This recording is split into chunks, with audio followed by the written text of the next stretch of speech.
大家好，咁啱啱睇完新聞女王，其中有一段就係阿佘詩曼潛入去嗰個邪教組織入邊，跟住揭發佢哋點樣呃錢。睇到呢段嘅時候係有少少汗流浹背嘅，因為我喺度反省緊自己做嘅嘢係咪正確嘅呢？即係我同呢個邪教嘅教主係有乜嘢分別呢？咁樣究竟乜嘢係信仰，乜嘢又係詐騙呢？嗰個邊界應該點樣定義呢？其實係一個好值得思考嘅問題嚟嘅。畢竟做我哋呢行最忌諱嘅就係俾一啲冇底線嘅同行拖累。本來大家有一個生存嘅空間就已經非常之唔容易，仲要中間會有一啲特別撲街嘅人就做一啲好過分嘅嘢，搞到成行都封晒，大家冇得玩。咁首先而家最主流嘅其實係當代占星，就已經唔係中世紀玩嗰套。咁啊現代嘅占星其實已經疊加咗好多心理學嘅原型啊或者研究，所以而家嘅星座占星最正常嘅用法其實都係傾向呢個心理學嘅範疇嘅。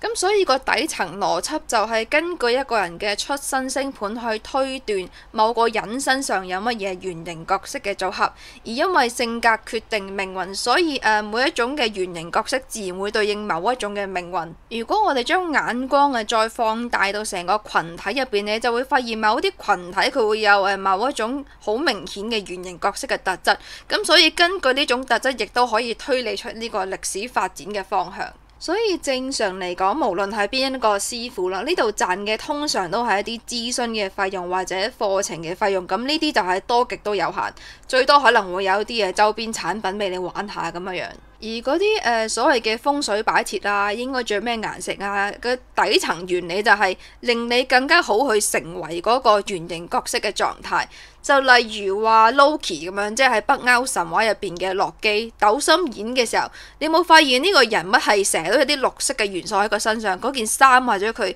有時發出嚟嗰啲光都係綠色。咁點解係綠色呢？因為 Loki 佢本身就係呢個北歐版本嘅Mercury， 即係水星。咁所以其實係對應翻水星應該用綠色嘅。但係如果你夾硬改嗰個設定，例如話你將佢改成紅色嘅話，咁佢可能都成立嘅，但係嗰部戲可能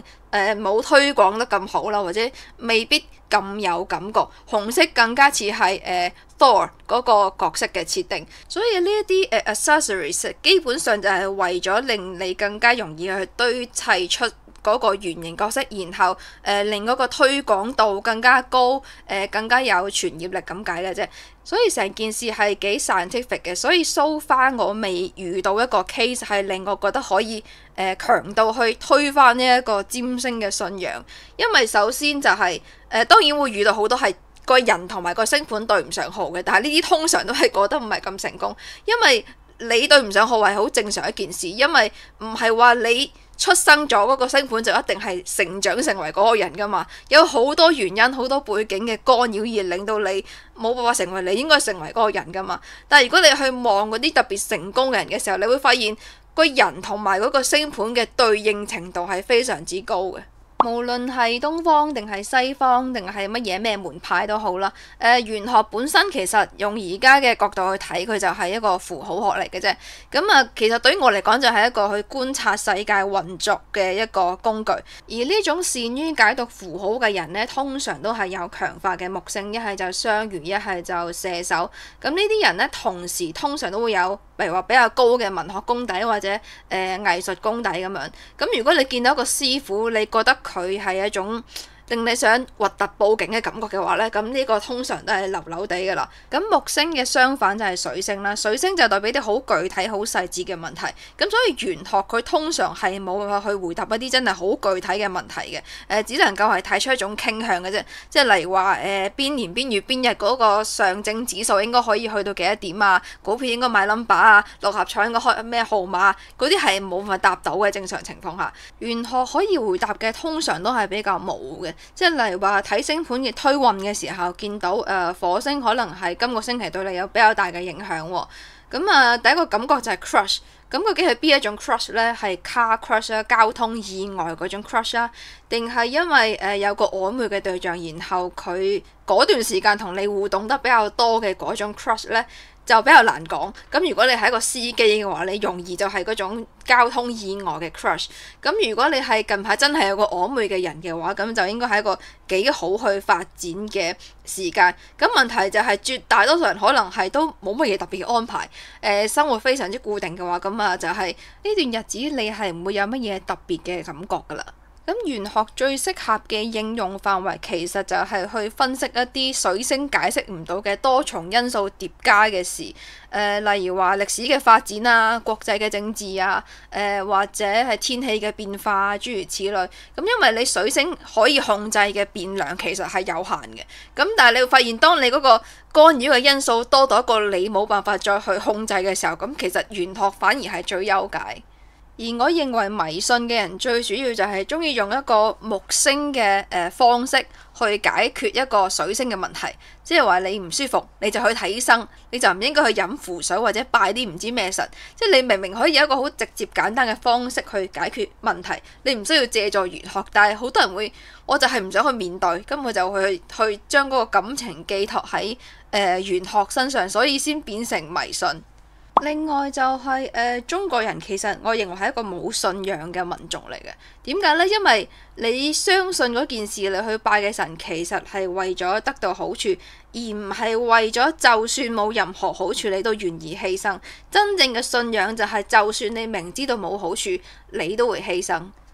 你去嗰啲正常嘅廟入邊去睇嗰啲咩拜觀音、拜佛祖嘅人，其實都係希望得到某一種嘅好處，哪怕只不過係一個精神嘅寄託，即係求學業進步啊、求升官發財啊、求嗰個對象愛我啊，諸如此類。咁其實呢一種你都係一種交易，即係你係同神做緊一個交易，而唔係為咗你相信嗰件事，你願意去即係犧牲少少自己嘅時間、精力或者金錢去為一個更加遠大嘅夢想，其實都唔係嘅，都係為咗好處。咁呢個就會留下一個好大嘅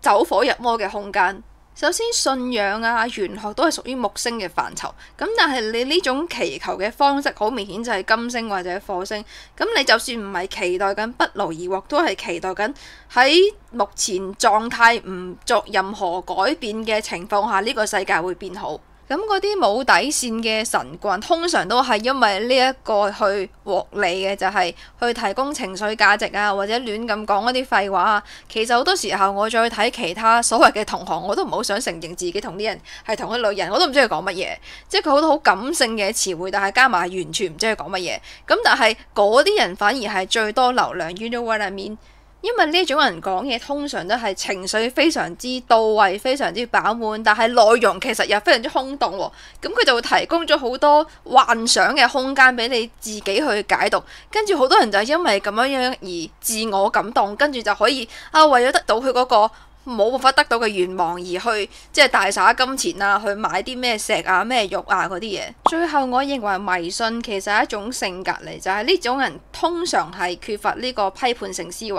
嘅。只要係迷信嘅人，就算佢做一啲好科學嘅嘢呢，結果都係迷信嘅。如果迷信係因為得到一啲錯誤信息嘅引導而做錯決定嘅話，我覺得比占星更加呃人嘅嘢就多得是啦。例如話婚姻啦，好多人自己嘅婚姻根本就唔幸福，但係一味喺度勸人哋去結婚，咁呢度本身都係一種邪教嚟噶嘛。再例如話買樓啦，喺19年之前，所有人都認為買樓係一個永遠正確嘅決定嚟噶嘛。嗰時係冇人會諗咁多樓係咪真係有人住嘅呢？咁如果棟樓都未起好，咁點算呢？冇人諗呢啲嘢噶。咁但係如果你嗰時真係信咗呢個選擇嘅話，咁你今日咪瀨嘢咯。再例如話嗰啲考公啊、考編制嗰啲人，咁好多人都覺得嗰啲一定係好穩定啦，定係覺得好舒服啦。咁你考上咗先知係穩定地窮啊嘛，每個月來來去都係4000零蚊做到隻狗咁樣，多的是啦。你冇後台冇背景，邊度輪到你有好處啊？有時我覺得科技嘅進步對好多人嚟講，其實都係一種迷信，就好似